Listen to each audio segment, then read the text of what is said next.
there was a father called Carpenter Anderson. He had a lot of children, like fathers sometimes do. One Christmas Eve, he quietly slipped out of the house while his wife and his children sat around the table cracking nuts and playing games. He went down to the woodshed, where he had hidden a Santa Claus suit and a sled loaded with a big sack full of Christmas presents. Carpenter Anderson put on the costume and pulled the sled out in the yard. But that Christmas Eve it was so icy that Carpenter Anderson slipped and fell, right on top of the sled and the presents. The driveway sloped down out of the yard towards the road, and away slid the sled with Carpenter Anderson and the presents. Another man in a Santa suit was coming up the road. "Watch out!" yelled Carpenter Anderson, and tried to steer out of the way. But he couldn't see very well with the Santa mask on, and boom! With a great bump they both tumbled into the ditch. "Oh, excuse me," said Carpenter Anderson. "Excuse me," said the other man. "We have seemed to have the same idea," said Carpenter Anderson. "I see you've got your Santa suit on too."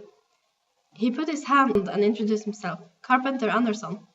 "Santa Claus," said the other man, and shook hands. "Anything you say. It's good to make a joke or two on Christmas Eve," Carpenter Anderson said, laughing. "Absolutely," said the other man. "If you agree, I'll go and give your children their Christmas present, and you can visit mine. But you'll have to take off that silly Santa suit." "How will I dress up then?" asked Carpenter Anderson. "You don't have to dress up. My children see elves all year long, but they never seen a real carpenter. Every Christmas I say to them, if you're really good, Carpenter Anderson will come on Christmas Eve, while I'm out taking presents to all the human children. But this is the first time I've ever run into you. Well, you ran into me. Why don't we do it tonight? Then my children won't have to be alone on Christmas Eve." "Okay," said Carpenter Anderson, "but I don't have any presents for your children." "Presents?" said Santa. "Aren't you a carpenter?" "Well, yes," said Carpenter Anderson. "You take along some pieces of wood and some nails. You've got a knife, haven't you?" Of course, Carpenter Anderson had a knife, and there were pieces of wood and nails in the woodshed. "Now follow my tracks straight into the woods," said Santa, "and I will take the sled and the sack and knock on your door.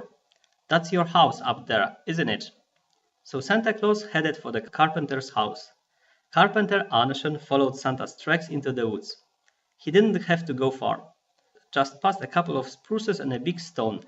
There are little knitted caps stuck up behind the stump. Here he comes, said 3 elf children, and raced off toward a blown-down spruce tree that lay with its roots in the air. Where Carpenter Anderson got to the other side of the roots, there stood Santa's wife and the elf children waiting for him. "Here he comes, Mamma! Here comes Carpenter Anderson! Look at him! See how tall he is!"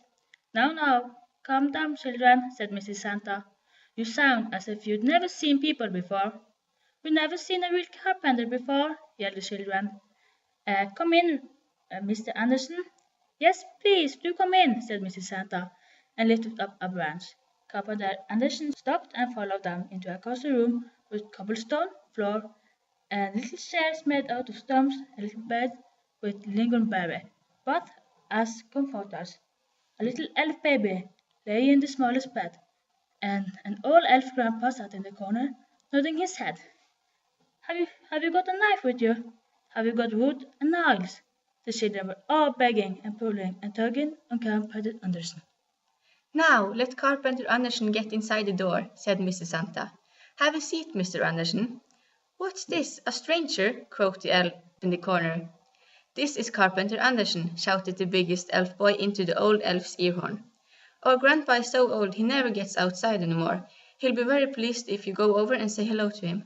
Carpenter Anderson went over and shook Grandpa's elf hand. It was like taking hold of a piece of bark. "Now sit down, Mr. Anderson," said the children. "Will you make a sled for me?" asked the biggest boy. "I can try," said Carpenter Anderson.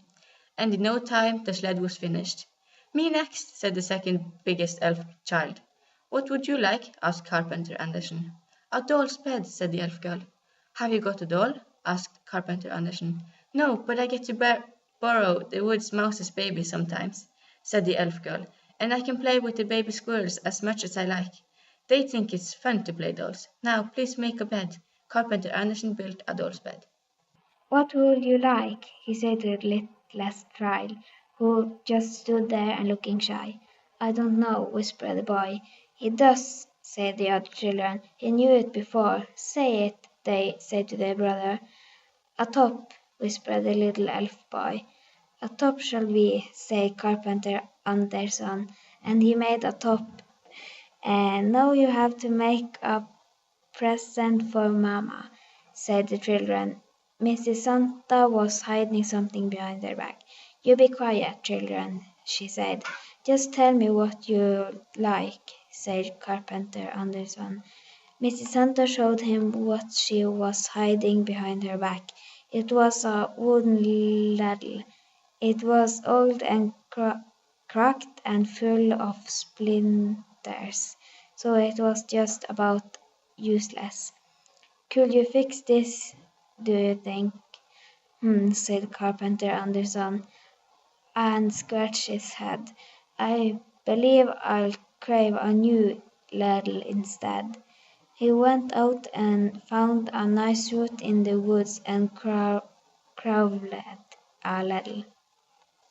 When he had finished it, he went back out and got a long straight root that has been at one end and began to carve it. The children asked over and over what it was going to be, but he didn't say a word until he was done and the root had become a beautiful walking stick. There you are, Grandpa, shouted Carpenter Anderson, and handed the cane to the old elf grandpa. And last but not least, he picked up some shavings and turned them into a little swallow and hung it over the baby elf's bed. You are much too kind, said Mr. Santa. Thank you very much, Mr. Anderson. Children, think nice now, Mr. Anderson. We will never forget this Christmas Eve. Thank you, thank you, thank you, shouted all the elf children. Grandpa Elf came toddling across the floor and said, Many, many thanks indeed, young man. Just then Carpenter Anderson heard someone stamping outside, so bowed and said, Thank you and Happy New Year. He hurried out. There stood Santa Claus with a sled and an empty sack. Thanks for the help, Mr. Anderson, said Santa. What did the children say when you came? Oh, they were happy. What about you? I hope my littlest boy wasn't scared of you. No, no, said Santa. He thought it was you. He kept on saying, sit in the lap that day. Well, I better get home, said Carpenter Anderson. It had begun to snow, and he could just barely see Santa's tracks. Can I see your Christmas present? He said to his children when he got to his house. They just laughed. You've seen them before, they shouted. You saw them when you were playing Santa Claus a few minutes ago. No, I want to see the elf children and give them some Christmas present, said Carpenter Anderson. And where do they live? Asked the children and laughed even more. Right over there, just a little way into the wood, said Carpenter Anderson, pointing. It was snowing harder and harder, and before long there was no sign of the tracks left by Carpenter Anderson and Santa Claus.